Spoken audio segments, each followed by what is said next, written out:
first stop on the tour of the Nativo Experience is a viewpoint of the Lago Argentino, and it's absolutely breathtaking because we're here for sunset.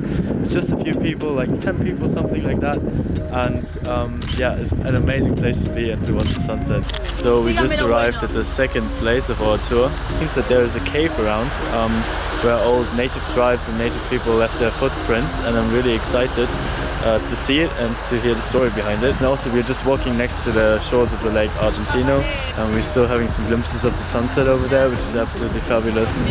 All the peaks in the distance is crazily beautiful. It's really amazing because from here you also see the lights of El Calafate in the distance. So I just got a poncho. Right after that we started our archaeology tour. Felt like walking back in time to see what the native people of Patagonia left behind hundreds of years ago. So let's dive into the history of the place. The origin story of how Patagonia got its name traces back to the first Europeans exploring the area in 1520. When Fernando Magellan arrived with his expedition, he encountered native people that were so tall that he described them as real giants. That reminded the famous captain of a children's book about a giant called Patagonian that he once read.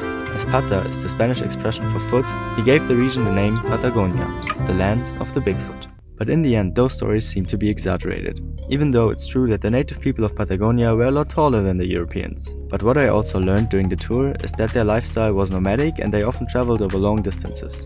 Sometimes they used caves like this one I'm visiting here as shelters and left different paintings and symbols behind that archaeologists are able to investigate and learn from in present day. To wrap the tour up, we walked to another cave where a fantastic dinner was waiting for us. We just got to this fantastic cave and we also have like a little bit of wine, and we're gonna have a meal that's called Guiso de Cordero.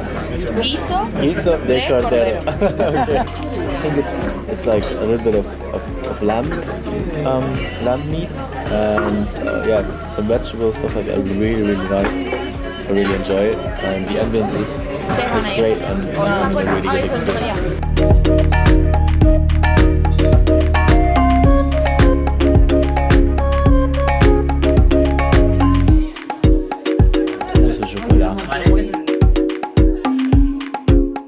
After the dinner, it was already time to head back home. But what's for sure is that I once again made amazing experiences and got to know a lot about the early Patagonian cultures. I hope you enjoyed the video and leave a comment if you want to know more.